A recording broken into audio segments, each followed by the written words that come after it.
अब आज हम देखेंगे binary to BCD code converter क्या होता है। मतलब एक ऐसा कोड कन्वर्टर, एक ऐसा कॉम्बिनेशन सर्किट हमें डिजाइन करना है जो किसी भी गिवन बाइनरी कोड को किस में कन्वर्ट करे, बीसीडी में कन्वर्ट कर दे। ओके, तो अब जैसा कि बाइनरी नंबर हमें बताइए क्या होता है, बीसीडी क्या होता है, ये भी हम अच्छी तरह से देख चुके हैं, बाइनरी कोडेड डेसिमल। अब हमें इस कोड कन्वर्टर की जरूरत क्यों?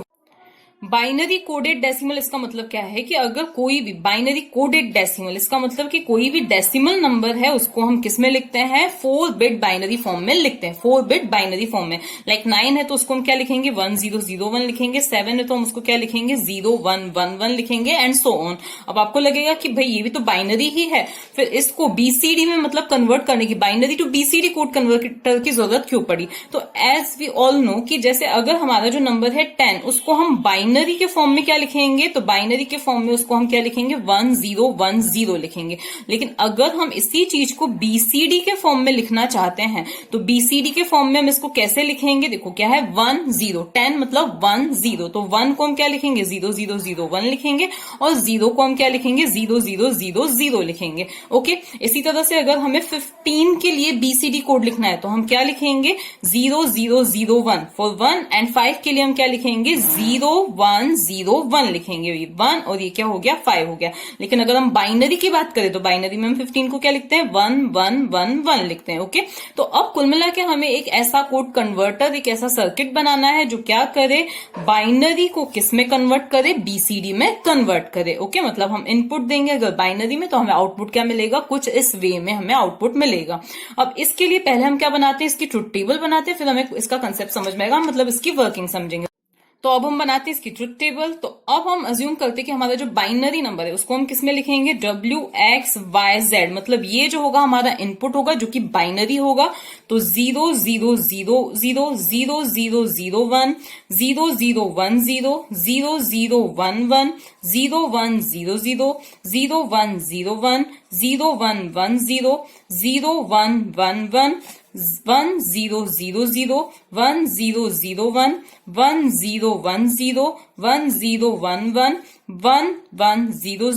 1101 1110 एंड 1111। इन्हीं के डेसिमल भी लिख लेते हैं, मैं यहां पे इनके डेसिमल लिख देती हूं। तो देखो ये क्या है, 0 है, ये है 1 2 3 4 5 6 7 8 9 10 11 12 13 14 15। ओके, ये हो गया। इसके बाद में अब ये तो है बाइनरी, अब हमें आउटपुट किस में चाहिए, बीसीडी में चाहिए। तो अब हमें आउटपुट लाइंस की कितनी जरूरत पड़ेगी, तो देखो मैंने आपको क्या बताया, देखो मिनिमम जो हमारी आउटपुट लाइन होगी, मिनिमम जो हमारा नंबर है वो क्या है, 0000 देन 0001। तो यहां तक तो हमें किसकी जरूरत पड़ रही है, ओनली 4 आउटपुट लाइन से काम चल जाएगा। लेकिन अगर हमारा जो नंबर है वो 10 जो कि बाइनरी में है, उसका बीसीडी हमें क्या मिलने वाला है, 0001 0000। इसी तरह से 15 का हमें क्या मिलने वाला है, 000001 0101। तो इसके लिए हमें 5 इनपुट लाइंस के आउटपुट लाइंस की जरूरत पड़ेगी। 5 क्यों, 8 क्यों नहीं भाई, यहाँ पे तो हमारी 8 लाइंस है। हाँ, तो हम यहाँ पे क्या करेंगे, देखो इसका आउटपुट क्या आ रहा है, 0001 0101। तो ये किसके इक्विवेलेंट है, 1 के इक्विवेलेंट है, और इसके लिए तो हमें सारी आउटपुट लाइंस की जरूरत पड़ेगी। इसी तरह से यहाँ पे भी क्या है, 1 के इक्विवेलेंट है। तो मतलब हमारी जो 4 आउटपुट लाइंस है इस नंबर के लिए, और फिर बाकी की जो एक आउटपुट लाइन है वो किसके लिए, इसके लिए। अब आपको लगेगा कि जब 4 बिट के फॉर्म में ही लिखा जाता है तो हम इसको इस एक में ही क्यों लिख रहे हैं, मतलब जब हमें आउटपुट किस में चाहिए, 4 बिट्स के फॉर्म में ही चाहिए, तो हम यहाँ पे सिर्फ एक ही आउटपुट लाइन इसके लिए क्यों यूज कर रहे हैं, जो 10th प्लेस वाली जो डिजिट है उसके लिए हम सिर्फ एक ही आउटपुट लाइन क्यों ले रहे हैं, जैसे ये 15 है तो इसके लिए हम एक ही आउटपुट लाइन क्यों दे देते हैं। तो देखो यहां पर अगर हम नोट करें, इसका जो मैक्सिमम हाईएस्ट नंबर है वो क्या है, 15 है। 4 बिट्स के फॉर्म में हम मैक्सिमम 15 को ही रिप्रेजेंट कर सकते हैं। 15 का भी बीसीडी क्या आने वाला है, यही आने वाला है। ओके, इससे बड़ा तो कुछ आएगा ही नहीं। और 10 का भी क्या आने वाला है, यही आने वाला है। तो अब हम देखें तो ये 1 2 3 मतलब ये जो 3 बिट्स हैं क्या होने वाली है, हमेशा 0 ही होने वाली है। क्या होने वाली है, 0 ही होने वाली है। तो इसके लिए हम इनके जो आउटपुट लाइन्स है उसको हम यहां पर कंसिडर नहीं करेंगे। मतलब जब हम इसका सिंप्लीफिकेशन करेंगे इस टेबल में हम इसको कंसिडर नहीं करेंगे। क्यों, क्योंकि इनका जो आउटपुट है वो तो क्या आने वाला है, 0 ही आने वाला है। ओके, तो इसीलिए हम कितनी आउटपुट लाइन्स लेंगे, लेंगे 1 2 3 4 4 इसके लिए और 1 एक आउटपुट लाइन किसके लिए, इसके लिए लेने वाले हैं। तो अब हम आउटपुट लाइन का कुछ भी नाम दे सकते हैं। सपोज हमने आउटपुट लाइंस का नाम दे दिया है A B C D and E, ये क्या दे दिया है हमने, आउटपुट लाइंस का नाम दे दिया है। अब यहां पर ये जो होगी ये किसके लिए रहेगी, हमारी जो 10th प्लेस वाली डिजिट है उसके लिए रहेगी। अब हम यहां पर देखें तो 000 से लेकर 9 तक जो बाइनरी और डेसिमल होते हैं, 0 से लेकर 9 तक जो बाइनरी और बीसीडी होते हैं, सॉरी बाइनरी और जो बीसीडी होते हैं वो क्या होते हैं, इक्वल ही होते हैं। तो यहां पर तो हम क्या लिख देंगे 0000 और ये भी ऑब्वियसली 0 ही रहेगा, 0000 सॉरी 10010 0011, मतलब ये सारे हम इक्वली लिख देते हैं। तो देखो 0 से लेकर 9 तक तो हमें जो बाइनरी और बीसीडी इक्वली मिलने वाले हैं। अब जो चेंज आएगा वो कहां से आएगा, बीसीडी में 10 को क्या लिखा जाता है 1 के लिए 1 एंड देन यहाँ पर 0 के लिए 0। 11 को क्या लिखा जाता है यहाँ पे 1 के लिए 1, देखो 1 के लिए तो यहाँ पे हर जगह क्या आएगा 1 ही आने वाला है, ओके, इस 10th प्लेस वाली के लिए। अब हम इनके लिए लिखते हैं 1st प्लेस के लिए, तो यहाँ पे 1 के लिए हम क्या लिख देंगे 0001, 2 के लिए 0010, 3 के लिए 0011, 4 के लिए 0100 और 5 के लिए हम क्या लिखेंगे 0101 लिख देंगे, ओके। तो ये है बाइनरी और ये क्या है हमारा आउटपुट जो कि है बीसीडी में। अब हमें क्या बनाना है, सर्किट बनाना है। तो हम कैसे बनाएंगे, पहले हमें क्या करना पड़ेगा, इनकी इक्वेशंस निकालनी पड़ेगी। तो हमें के मैप बनाना पड़ेगा हर एक आउटपुट के लिए, हर एक आउटपुट लाइन के लिए हमें क्या बनाना पड़ेगा, पहले के मैप बनाना पड़ेगा, हमें इक्वेशन मिलेगी, देन हम उसका क्या बनाएंगे सर्किट डायग्राम। तो अभी मैंने ब्लैंक के मैप्स बना दिए, ये ए के लिए, बी के लिए, सी के लिए, डी के लिए और ये वाला ई के लिए, ओके। अब क्योंकि यहाँ पे 4 वेरिएबल्स हैं इनपुट में तो हमें 4 वेरिएबल के मैप्स की जरूरत है। अब हम पहले ए के लिए देखते हैं। तो ए की वैल्यू 1 हमें कहाँ कहाँ पर मिल रही है, 1010 1011। तो देखो यहाँ पे हम 1 मार्क कर देते, पहले यहाँ पर 1010 तो 1010 पे 1 मिली, देन 1011, देन यहाँ पर 1100 तो 1100, फिर 1101, देन 1110 तो 1110 एंड 1111, तो ये यहाँ पर हमें 1 मिली, ओके। सारे पहले मैं फिल कर देती हूँ, देन इनको सिंप्लीफाई करते हैं। देन हम बी के लिए देखें तो बी के लिए हमें सिर्फ 2 जगह पे 1 मिल रही है, कहाँ पर 1000, तो 1000 पर हमें 1 मिल रही है, 10, देखो यहाँ पर देखो 1000 तो 1000 एंड कहाँ पर 1 मिल रही है 1001, तो 1001 यहाँ पर ही 1 मिल रही है। अब हम सी के लिए देखते हैं, तो सी की वैल्यू हमें 1 कहाँ पर मिल रही है, तो 1 2 3 4 5 6 कहाँ पर मिल रही है, पहले हम यहाँ पर देखें तो 0100 पर मिल रही है, तो 0100 पर, उसके बाद में 0101 पर, तो 0101 पर 1 मिल रही है, उसके बाद कहाँ पर 1 मिल रही है 0110, तो 0110, देन 0111 पर, तो 0111 पर, उसके बाद और कहाँ पर 1 मिल रही है, तो 1110, तो 1110 पर 1 मिली, और कहाँ पर 1 मिली, ये यहाँ पर, मतलब 4 टाइम्स 1 पर, ये यहाँ पर 1 मिली। फिर हम किसके लिए देखते हैं, डी के लिए देखते हैं। तो डी की वैल्यू हमें 1 कहाँ पर मिल रही है, तो डी की वैल्यू 1 हमें कहाँ पर मिल रही है, यहाँ पर देखो, यहाँ और यहाँ पर, तो 0010 0011, तो 0010 0010, देन 0011, तो 0011 यहाँ पर 1 मिल रही है। फिर हमें कहाँ पर मिल रही है, देखो 0110 0111, तो 0110 और 0111 पर।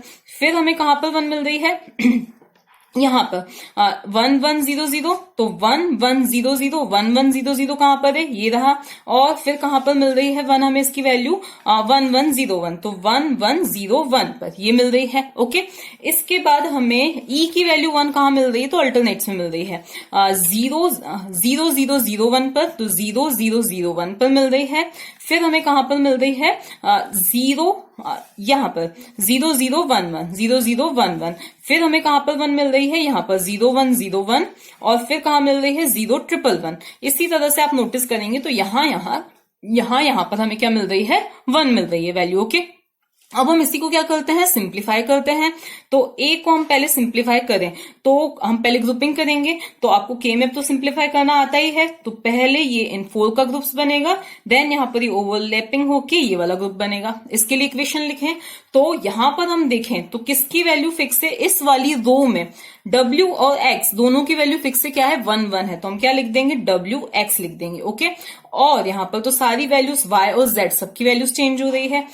अब इस वाले ग्रुप के लिए इन दोनों रोज में आ रहा है ये वाला ग्रुप, तो यहां पर किसकी वैल्यू फिक्स है, ये वाली W की वैल्यू फिक्स है, तो हम क्या लिखेंगे और यहां पर W लिख देंगे क्योंकि 1 है इसकी वैल्यू। अब इन दोनों कॉलम्स में किसकी वैल्यू फिक्स है, Y की वैल्यू फिक्स है जो कि 1 ही है, तो हम क्या लिखेंगे Y लिख देंगे। तो ये किसकी आ गई, एक ही इक्वेशन आ गई। इसके बाद B के लिए सॉल्व करें। अब यहां पर अगर हम देखें तो देखो इस वाली रो में क्या हो रहा है, W और X की वैल्यू फिक्स है, क्या है W की वैल्यू क्या है, देखो ये किसके लिए बनाया हमने, B के लिए बनाया, तो B is equals to W की वैल्यू 1 है तो हम W लिखेंगे, X की वैल्यू 0 है तो X का हम कॉम्प्लीमेंट लिखेंगे। और यहां पर अब इन दोनों कॉलम्स में किसकी वैल्यू फिक्स है, Y की वैल्यू 0 ही है, तो हम क्या लिखेंगे Y का कॉम्प्लीमेंट लिखेंगे, और Z की वैल्यू तो चेंज हो रही तो उसको हम एलिमिनेट कर देंगे। अब यहां पर हम C का के मैप देखें तो हमारे कौन से ग्रुप्स बन रहे हैं, एक ग्रुप तो ये वाला बन रहा है और दूसरा ग्रुप ये वाला बन रहा है। ओके, अब यहां हम देखें तो इस वाले ग्रुप की बात करें तो ये इस रो में आ रहा है, इस रो में W X की वैल्यू क्या है, W की वैल्यू 0 एंड X की वैल्यू क्या है 1 है। फिर हम यहां पर और यहां पर इस वाले ग्रुप के लिए अगर हम देखें तो इन दोनों रोज में W की वैल्यू चेंज हो रही तो उसको हम नहीं लिखेंगे, X की वैल्यू क्या है फिक्स है जो कि 1 है तो हम X लिखेंगे। और फिर इन दोनों कॉलम्स में ये वाला जो ग्रुप है इन दोनों कॉलम्स में आ रहा है तो यहाँ पर किसकी वैल्यू फिक्स है, Y की वैल्यू फिक्स है 1 ही है, तो हम क्या लिखेंगे यहाँ पे Y लिख देंगे। ओके, इसके बाद हम कहाँ पे हैं, अब B के लिए अगर हम देखें तो हमारा ये वाला मैप है, तो एक ग्रुप हमारा ये बनेगा और दूसरा ग्रुप हमारा ये बनेगा।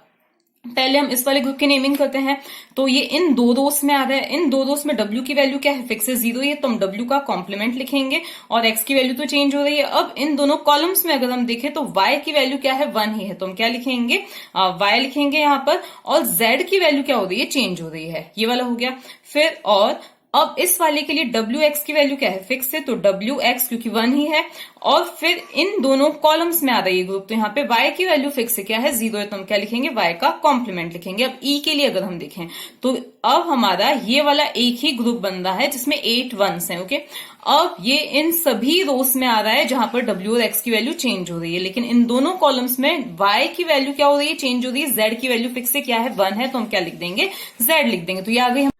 अब हम बनाते हैं इसका सर्किट डायग्राम, तो हमारे ये क्या है आउटपुट कौन कौन से हैं, A B C D E है, और इनपुट से W X Y Z जिसमें हमें इनके कॉम्प्लीमेंट्स की भी जरूरत पड़ सकती है, तो ये हमने इनके कॉम्प्लीमेंट्स ले लिए। ओके, अब फर्स्ट A के लिए हमें क्या चाहिए W X और W Y, या तो हम W कॉमन लेके और X और Y भी कर सकते हैं, तो चलो हम सीधे ही बना देते हैं। पहले हमें क्या चाहिए W चाहिए, और फिर हमें क्या चाहिए X चाहिए, और उन दोनों के बीच में हमें क्या लगाना है एंड गेट लगाना है, एंड गेट लगा दिया। फिर हमें चाहिए W Y, तो W को हम यहीं से ले लेते हैं, तो हमें क्या चाहिए W चाहिए, और क्या चाहिए हमें Y चाहिए, तो Y कहां से मिल रहा है हमें यहां से मिल रहा है। इन दोनों के बीच में क्या लगेगा एंड गेट, और फिर इन दोनों के बीच में क्या है और गेट है, तो यहां पे हमने लगा दिया और गेट लगा दिया।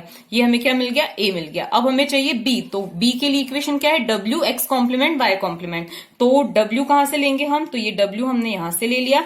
फिर हमें क्या चाहिए X कॉम्प्लीमेंट Y कॉम्प्लीमेंट, तो ये यहां से आया हमारा X कॉम्प्लीमेंट, फिर आया हमारा Y कॉम्प्लीमेंट, और इनके बीच में एंड गेट है, तो कोई और गेट का इसमें यूज नहीं हुआ है, तो यहां पे हमने लिख दिया B। फिर C की इक्वेशन क्या है W कॉम्प्लीमेंट, तो पहले हम कहां से लेंगे W कॉम्प्लीमेंट, हम यहां से ले लेंगे, तो ये आ गया W कॉम्प्लीमेंट। देन हमें क्या चाहिए X, तो ये आ गया X। फिर हमें चाहिए इन दोनों के बीच में एंड गेट, और फिर X Y, तो X कहां है ये रहा X। फिर हमें चाहिए Y, तो ये रहा Y, और इन दोनों के बीच में एंड गेट, और इन दोनों टर्म्स के बीच में हमें क्या चाहिएगा और गेट, तो ये क्या आ गया हमारा C आ गया। फिर D के लिए तो W कॉम्प्लीमेंट Y, तो W complement that is W complement हम कहां से लेंगे यहां से लेंगे। फिर हमें चाहिए Y, तो Y का Y, तो Y कहां पर है ये रहा Y। फिर एंड गेट, फिर W X Y कॉम्प्लीमेंट, तो W कहां है ये रहा W X और y का कॉम्प्लीमेंट, तो ये y का कॉम्प्लीमेंट। और इनके बीच में भी क्या लगाना है हमें, एंड गेट, और फिर इन दोनों टर्म्स के लिए हमें क्या करना है, और गेट यूज करना है। तो ये क्या मिल गया, ये c मिला था, ये d, और z e is equals to simply z। तो हम यहां से ये z को ले लेंगे और ये क्या लिख देंगे, हम e लिख देंगे। तो ये बन गया इसका सर्किट डायग्राम।